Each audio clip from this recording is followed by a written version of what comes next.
Good morning, everybody. It is actually Wednesday.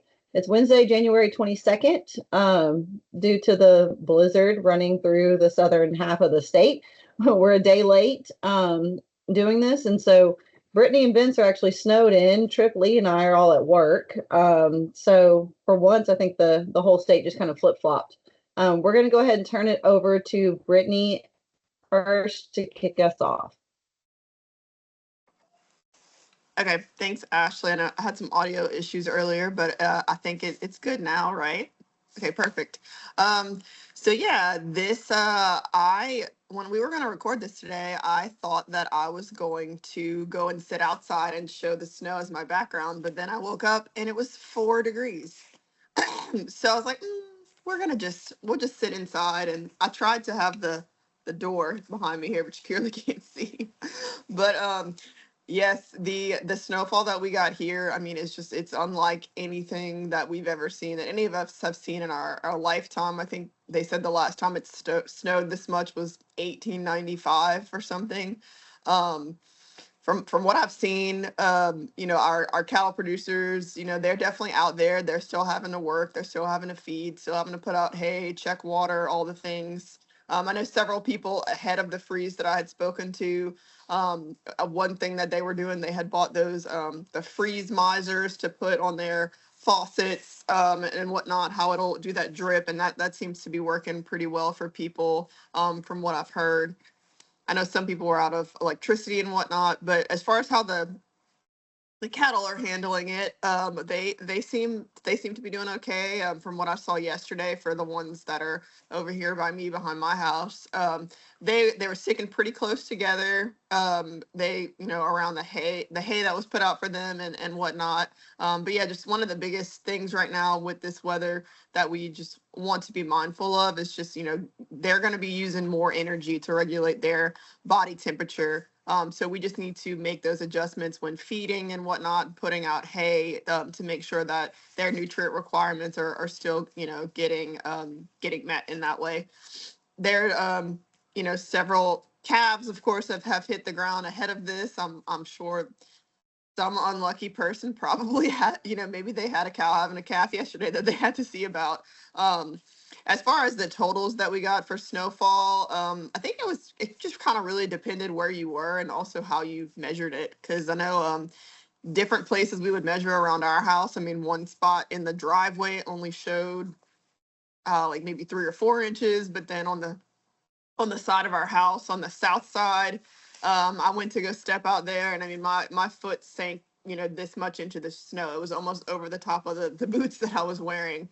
And we're over here where Vince and I are both at. We're north of 190 here in Evangeline Parish, just kind of on different ends over here. But I mean, I would say we probably saw 6 to 8 inches or so, maybe some more in some places. But yeah, it's definitely interesting. Not many people have been out on the road. I saw a few, side by sides, 4-wheelers, maybe a couple vehicles out yesterday.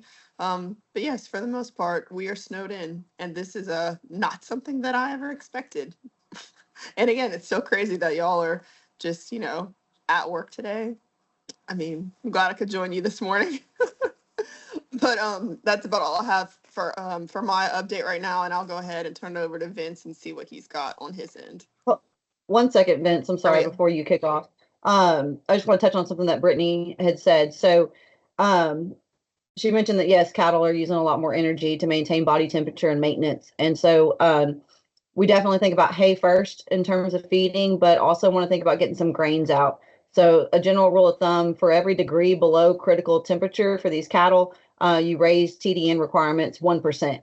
So we want to make sure that we are getting some grains, some commodities out there to them. I know that's kind of difficult in the South when we're not used to having snow, but you want to make sure you do have something else in addition to the hay out there, because unfortunately, even our good quality hay here in Louisiana probably is not going to be meeting those TDN requirements just because we are below that temp. So if we start thinking about critical temperatures for beef cattle, Ours don't really have a winter coat. They don't really know what that is. I don't think people in Louisiana even have a true winter coat. So if you're looking at that, we're looking at 32 degrees Fahrenheit for a winter coat at critical temp. We're well below that. And so just again, want to reiterate that we need to get some feed out there too. I mean, even if it's just cracked corn or something along those lines to raise that TDN that we've got for them. Sorry, Vince, for butting in on that, but I wanted to say it before I forgot. So your turn. Yeah, sure, and thank y'all for having me. And unfortunately, I'm having to call into the meeting this morning. Due to the snow issues that we're facing, as Brittany mentioned, she's originally from a little further south than this area, but this is a historical deal. We won't see this again in our lifetime, hopefully.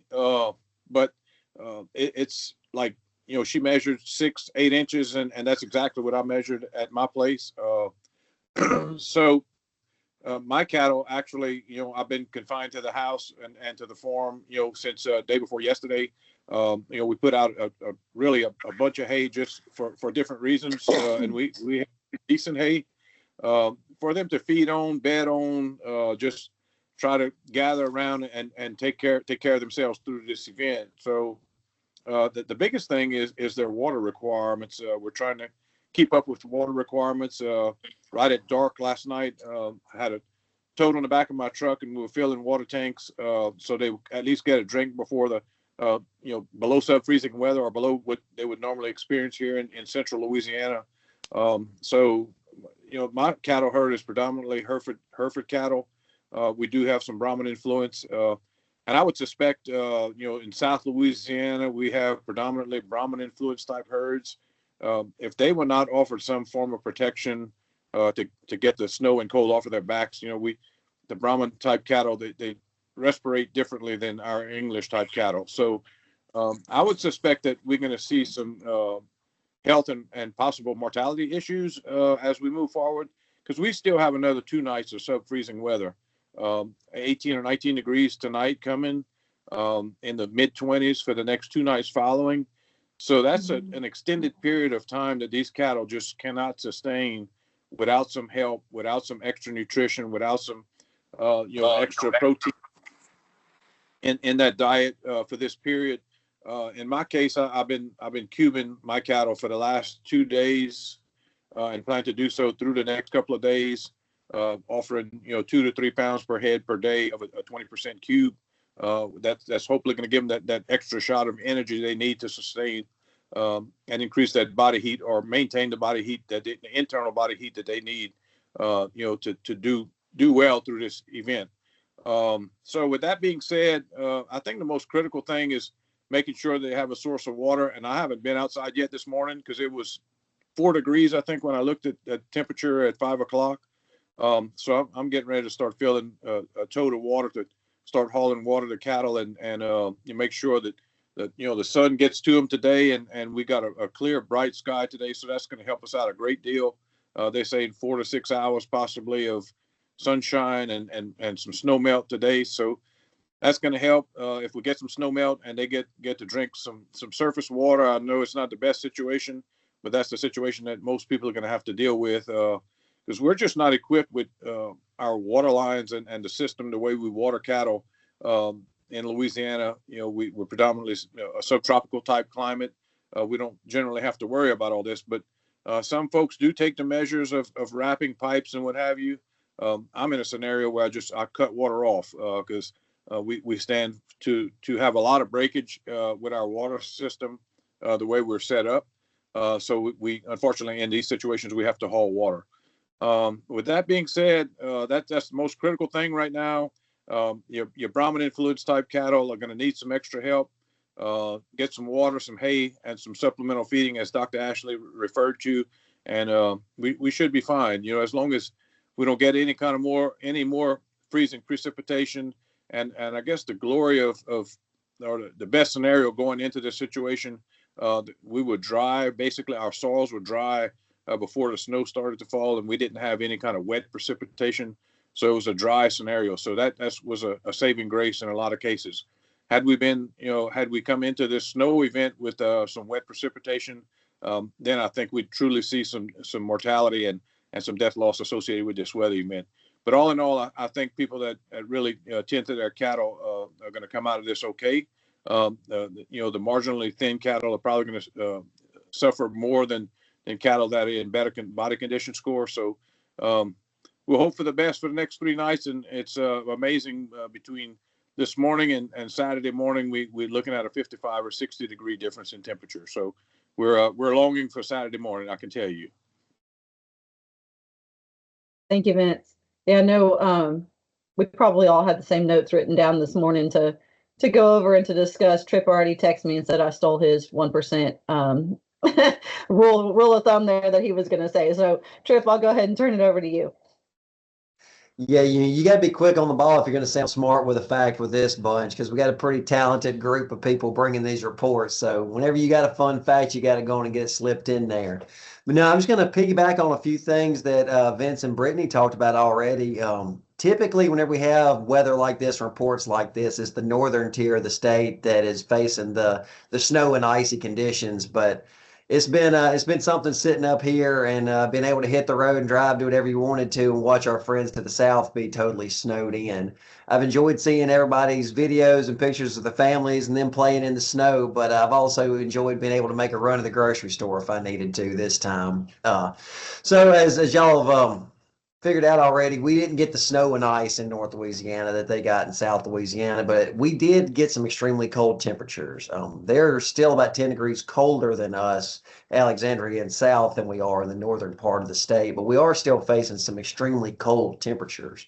On the way into work this morning and every day, I crossed Lake D'Arbonne, and there's some surrounding areas around there where it's shallow bayous and sloughs, and those areas are froze solid this morning. It was a pretty impressive sight to see.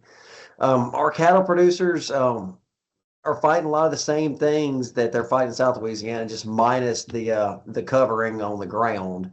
Cattle are flying through hay, and this really serves for 2 purposes. One, for their energy requirements and meeting their nutritional needs, but also having extra hay out, like Mr. Vince was discussing earlier. When the cows rough the bales up, it gives those calves a place to stay. Really thin cows and calves are the ones that are most vulnerable right now.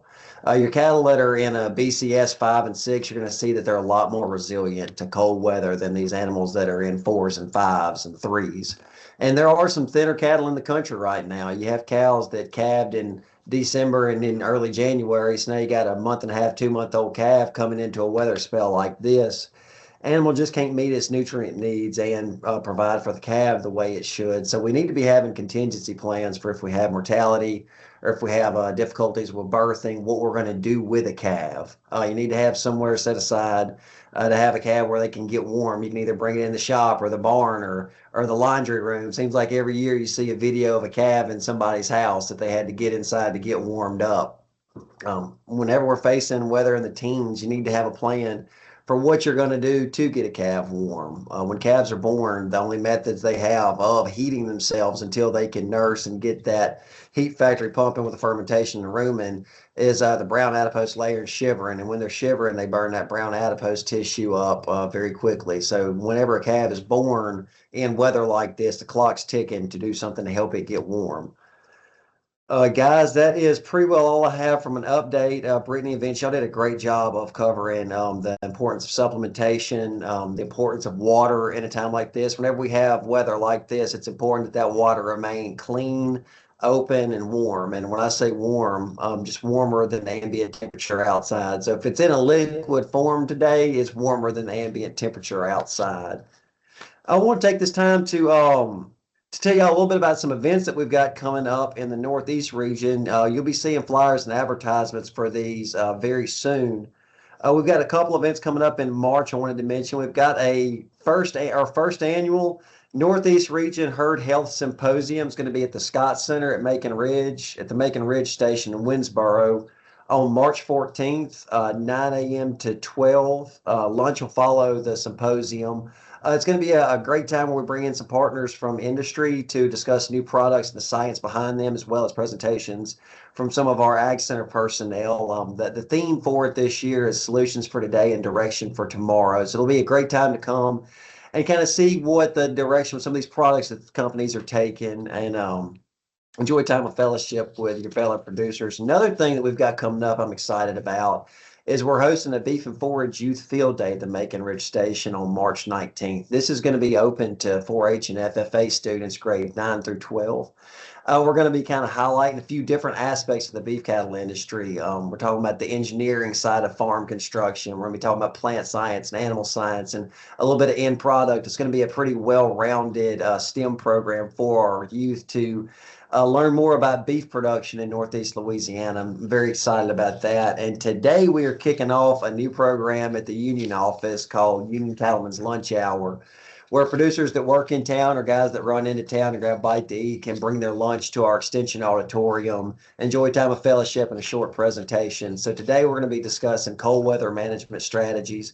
I didn't intend for the topic for today to be so aptly timed. I was hoping to give this in preparation for future cold weather. I didn't realize that we'd be having a winter storm on the day that we had the presentation. But I'll be getting those recorded. I probably won't be able to record live today, but in the future we'll be getting those recorded, and those will be on our social media. So be keeping an eye out for that.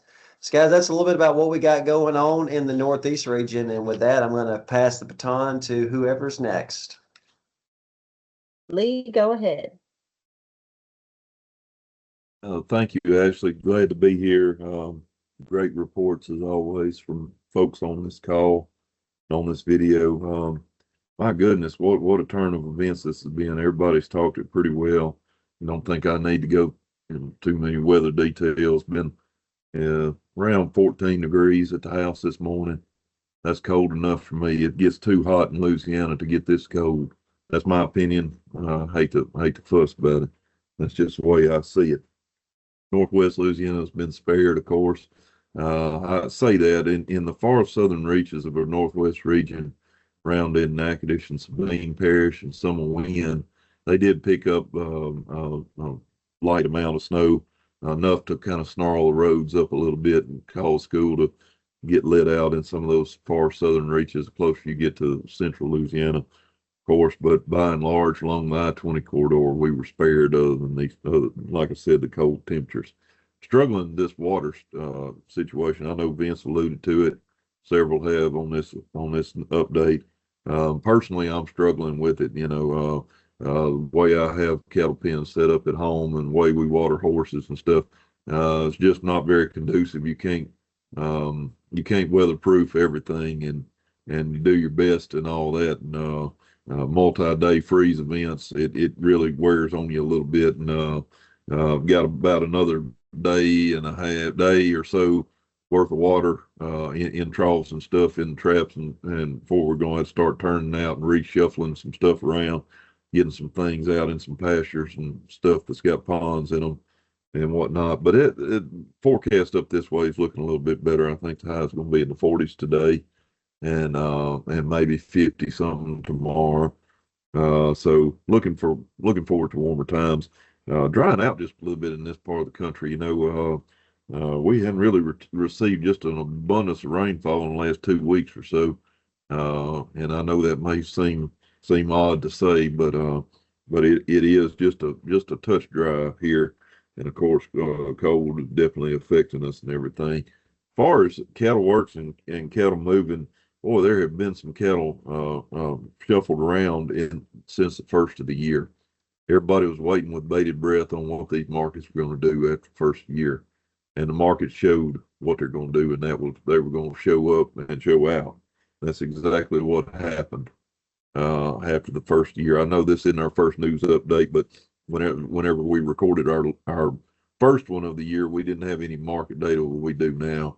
I will say that the runs have been a little bit light, and it's not because of the strength of the market. It's more to do with the fact of the weather and being kind of difficult to get cattle penned or get them moved. People naturally don't want to be moving a lot of cattle during times like this, but the price is bringing quite a few to town. Nationally, the demand is red hot, folks. Talked to a friend of mine this weekend out of Kansas. His family buys a lot of cattle, procures a lot of cattle for some feedlots in western Kansas. And he told me that the pens they aren't empty, but they certainly aren't full, and that they are clamoring for cattle. Of course, they're wanting them more feeder weights. They're wanting them up in the 7s to, they would take 8s if they could find them, but they're hard to find now. But anyway, he did say that they're absolutely scouring the country looking for cattle to put in those pens. So a lot of demand. The Packers are being aggressive on their buying.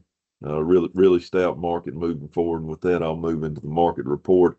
Got a good strong data set for this market report. Just going to go on and forewarn y'all that next time we have one of these news updates, it's going to be a little off because we've had several sale barns. I think Delhi is the only barn that's going to be selling cattle this week. I may be wrong on that. Don't quote me, but I believe that's the case. Anyway, our market report for the period January 6th to January the 22nd. And these are the averages of the prices on 500 pound to 600 pound steers. The average of the prices paid was $2.41 to $3.26. On 5 to 6 weight heifers, the average was $2.24 to $2.95. Cull cows, $1.04 to $1.41 per pound. Cull bulls, $1.31 to $1.64. Average of the high prices paid for bred cows, $2,778.57 per head. Average of the high prices paid on pair cattle is $2,700.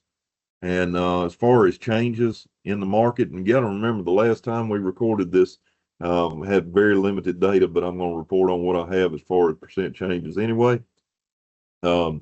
On 5 to 6 weight steers, saw a 2.96% increase. 5 to 6 weight heifers, 4% increase. Cull cows, a 10.8% increase.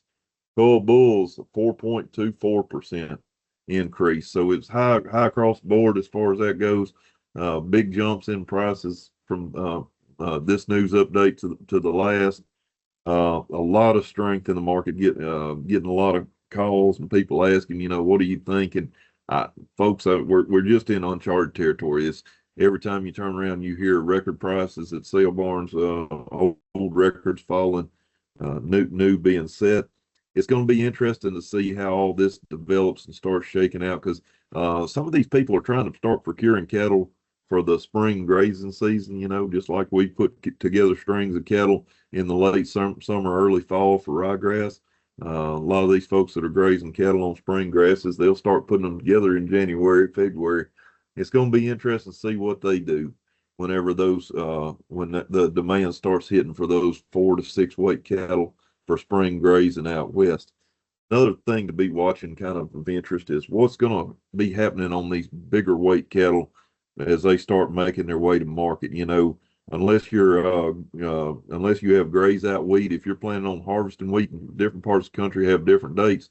But a lot of those cattle have to be pulled out starting in February in some parts of the country and moving on. And so when those heavier weight cattle start hitting the market, what's that going to do? Of course, those numbers aren't anywhere as high as what our fall runs are, but it's a little bit heavier cattle, as far as that goes. It's going to be interesting to see how the market absorbs them. And of course, as it moves on forward, how it starts absorbing cattle coming off of ryegrass. And I know that's silly to say whenever half the state's under snow and ice right now, but here it is at closing in on the end of January here. Peak ryegrass season's right around the corner. The replacement cow market, folks, you heard what the report said. Bred cows are just running away. It's red hot on bred cattle. That's the way I see it. If there was any deals to be had, I don't know what they are, but if you held a gun to my head and told me that you had to buy something, I would maybe look at some pair cattle. Look like maybe there might be some decent deals on pair cattle, but honestly and truly, I talked to some more buyers this weekend as well that buy cattle in this region, and it's that they're really not seeing the deals on the pairs either. The prices you heard me report may be due to just lack of availability or lack of quality, which is always a concern with these updates. Anyway, I'll round out with a couple of dates as far as ongoing things, events and such. This weekend, January the 25th, the Louisiana Angus Association is supposed to be having a bull sale there in Alexandria. I don't know if that's still on, folks. I'm reporting it just because we have several friends within the Angus Association seen several posting some bulls that they have going to be in the sale, and they always have a good selection. That Angus Association does such a good job putting together cattle for sales and stuff. I would call before you go for sure. Try to reach out to somebody within that organization. Reach out to me. I'll put you in touch with folks in the organization just to make sure that everything's still on. As far as I know right now, it is, but once again, I'm not in the know on that. I know Ashley's going to talk about it in her list of events, but having a beef and forage field day in Weston, that's going to be in in Jackson Parish, excuse me. Donny Moon's putting that on February the 8th. I know Ashley's got all the details on that probably. Northwest region is kicking off a master cattleman class beginning February the 24th. It's going to be at the Red River Research Station in Bossier City. If you want more information, reach out to me or Joshua Sally or John Terrell. We're going to be putting it on there. And I know Ashley's going to talk about this, but we got an AI class coming up at the Hill Farm April the 2nd through the 4th. Registration has started going out. It will fill up very quickly. If you are interested, you need to call and get your name on that waiting list on that thing so that we can try to get you in. I'm going to end up my little segment on this with a quote that I read earlier. Somebody posted, I don't know, on social media, but nobody in the cattle industry is dealing with this weather for you to put ketchup on your steak. So just remember that, folks. Y'all have a good day. Thanks, Lee. Vince, go ahead. Yeah, so I just had a kind of a follow up to Lee mentioned about ryegrass, and from a practical experience, I had several calls from neighbors and fellow cattlemen from this area and south about how we're going to deal with this ryegrass situation following this ice, the snow event, and there's an old saying that you get a shot of atmospheric nitrogen with a snow event. So I don't know that that's always true. So it's going to be very questionable whenever we come out of this ice and snow event, what our ryegrass stands are going to look like moving forward. But I would very well get prepared if you see some new growth to put another shot of nitrogen out, because that's going to be critical in our grazing system moving into the springtime. So we typically get our best grazing in March and April here in central Louisiana and south. So be prepared to make those decisions and reach out to us if you have questions about whether you should or should not make that investment into a nitrogen application, but we definitely can help you make that decision. Hey, Vince, I'm going to jump in right on his coattails on that, because this subject he brought up is a very good one, and it's one that us in the northern half state have a pretty good bit of experience with, because we deal with it usually about once a year. The question on ryegrass and what to do with it after these extreme cold weather events, these winter weather events, snow and ice and whatnot.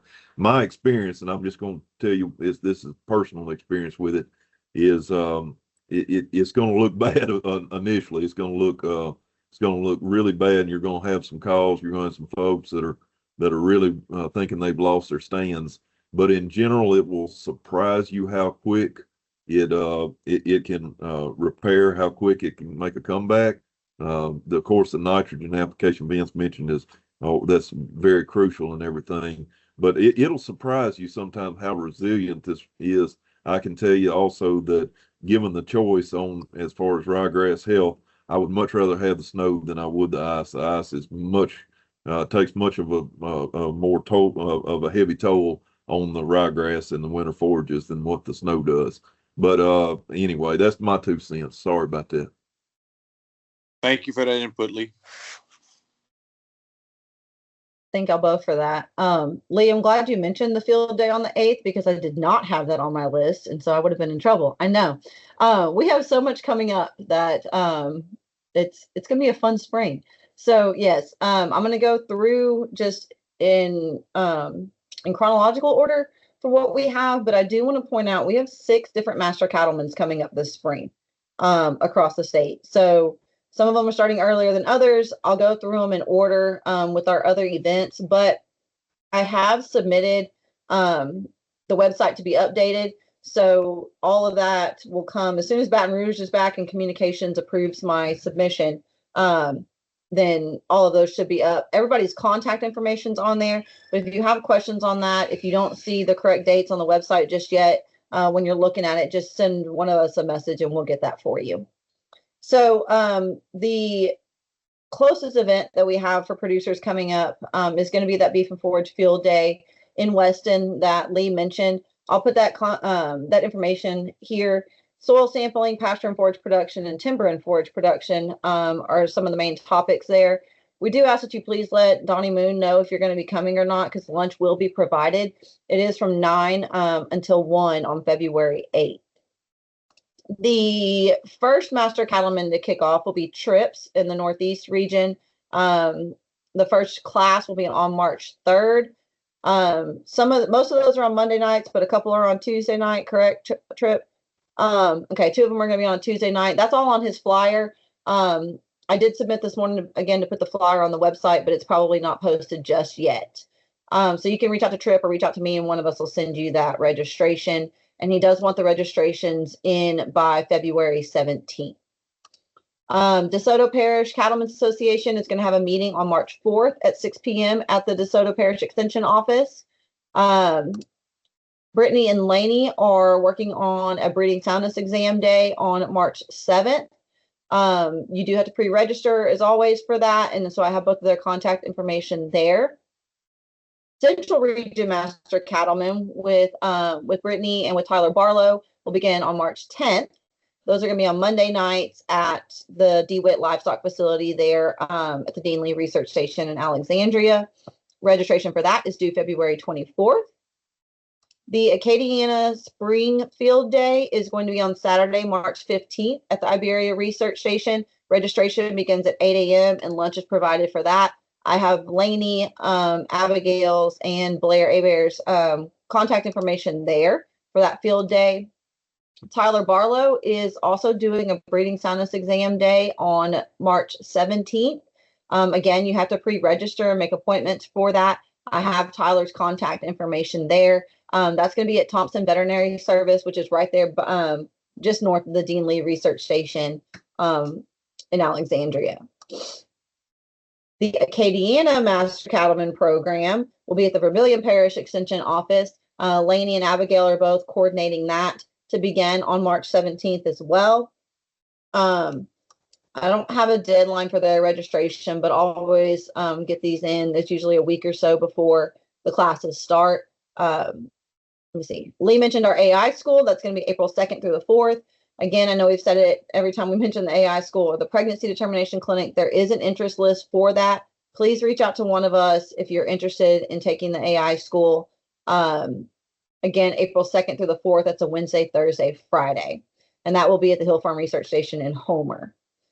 The Southeast Region Master Cattleman Program, Dr. Hay had originally had that to start in January, but he had several people reach out and said that they would prefer to push it later. So we've changed the dates for that.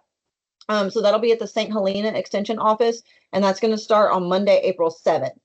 So he originally had started in January. He pushed it back to April. All that information has been submitted to be updated on the website as well. And of course, the information's all here.